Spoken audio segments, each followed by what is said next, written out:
Hi guys, how are you doing? How's your day? How's your week? How's life?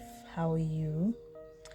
Today we're gonna talk about how the world can be a really scary place sometimes. It can be a really difficult place to navigate. It's so fast paced, it's always changing, there's always something new, there's always a new discovery, there's always a new app, there's always a new flow of how things should be done, how things should be said, and how people should act. There's always a new trend, there's always a new way of existing that is acceptable.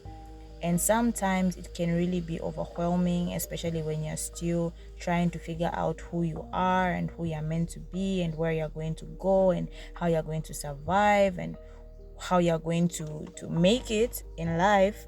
What job to take, what course to study, what school to go to, what career path to follow, whether you want to get married, whether you don't, whether you want to have kids, whether you don't want to, and the different reasons behind those decisions, whether it's worth getting into a relationship or not, whether it's worth trying to still have friends or not. It can be a scary place, and that's because a lot of people have trauma. A lot of people have reasons why they've become so afraid.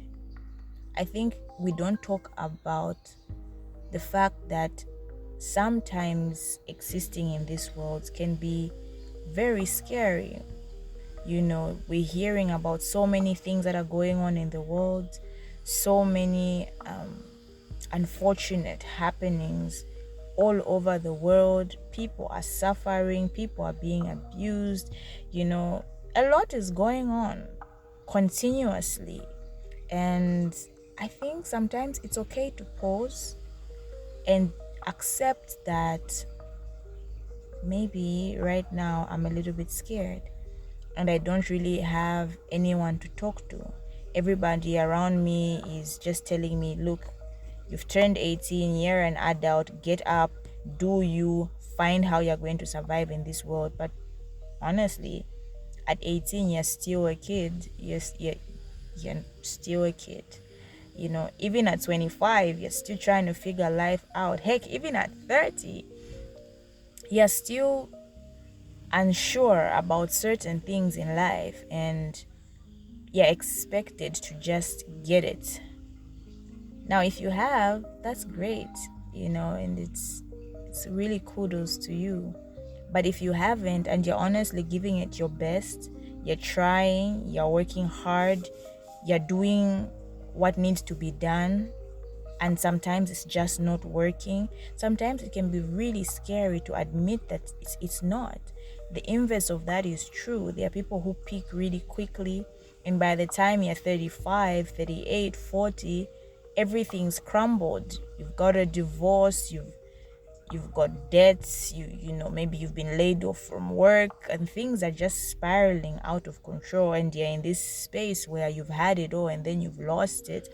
Friends have left, families gone, no contact and whatnot. It can be a very scary place and a very isolating place and a very lonely place to be. But you're not alone. You are not alone, and you don't have to be alone. So let's talk, let's help one another, let's chat and see how we can navigate this world. That's one of the good things about social media, is you find people like you find people who are able to understand exactly where you are, sometimes better than the people who are around you, and at least they don't know you, so they don't have preconceived notions about you. And sometimes that's healthy. Sometimes whether you've done wrong, you've had your moments. Sometimes when you're trying to change but people have a track record of what you've been, it can be very hard to start over. And sometimes that's why a stranger is a safer space for you, because they don't have that background of what you've done, where you've been. Now, that doesn't mean you don't take accountability. You should, and you should own up to the things that you've done if you have. But it gives you a clean slate to try and get to know people who will see you for where you are, right? Yeah. Okay, bye.